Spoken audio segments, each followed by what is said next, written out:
University के hostel में उस ज़माने के पीडीसीएल के 2 फ़ोन थे। जब मौका मिलता ऐसे ही इधर-उधर का नंबर मिलाकर शायद किसी महफ़िल से बात हो जाए।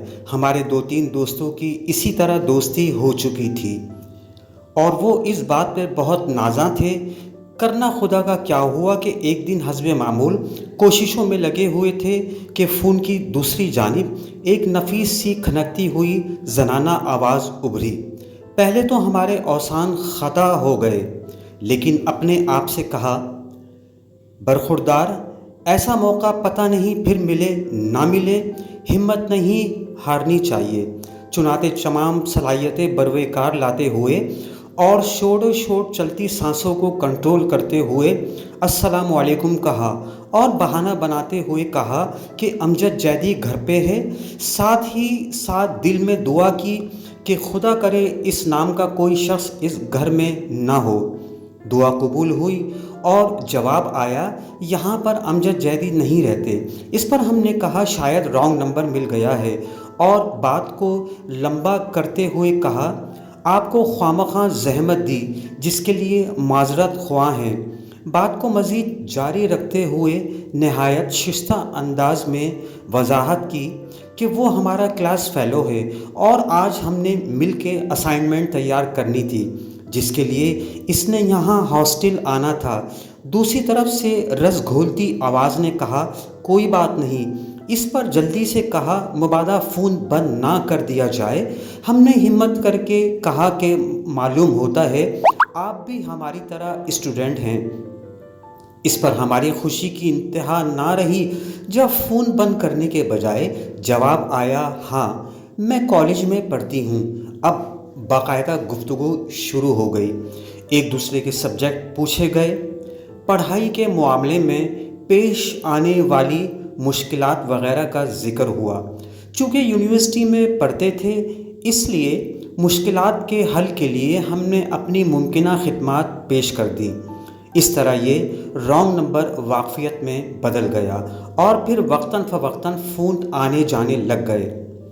फ़ोन पे बातचीत का ये सिलसिला हमारे दिल में घर करता गया और आहिस्ता आहिस्ता उनसियत में तब्दील होता गया। मुलाकात की तड़प जाग उठी।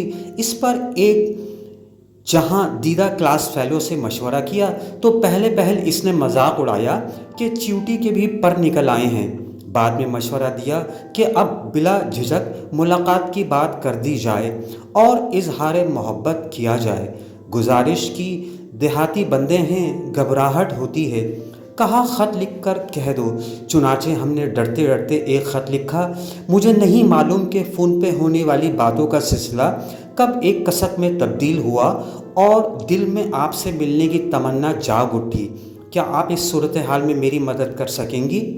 खातिर ख्वाह और मस्बत जवाब आया और कहा, पहले हम इनकी गली का चक्कर लगाएं। वो हमें देखना चाह रही थी। इस पर हम खिल उठे, मगर मसला ये हुआ कि गुर्बत के मारे हमारे पास ना तो ढंग के और ना ही फैशन वक्त के कपड़े थे और ना कोई सवारी, और हम पहला इंप्रेशन ख़राब नहीं करना चाहते थे क्योंकि हमने कह रखा था कि हम एक वजीह नौजवान हैं जिसकी शक्ल वहीद मुराद से मिलती है और इसकी तरह के फ़ैशन करते हैं।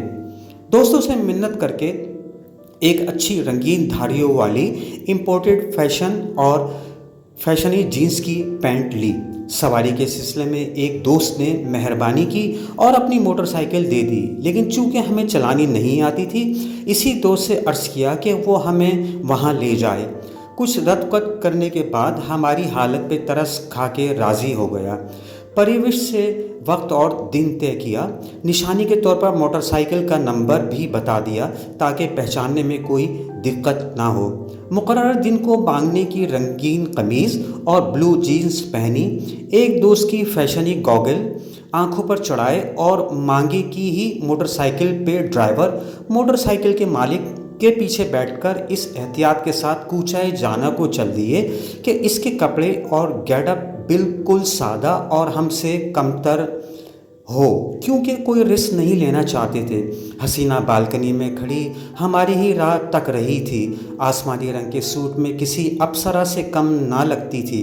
मोटरसाइकिल को पहचान गई चोरी छिपे हाथ हिलाया। हमने भी जवाबी हाथ हिलाए और जब तक वो नज़र आती रही हम इधर उधर देखकर गाहे गाहे हाथ हिलाते रहे।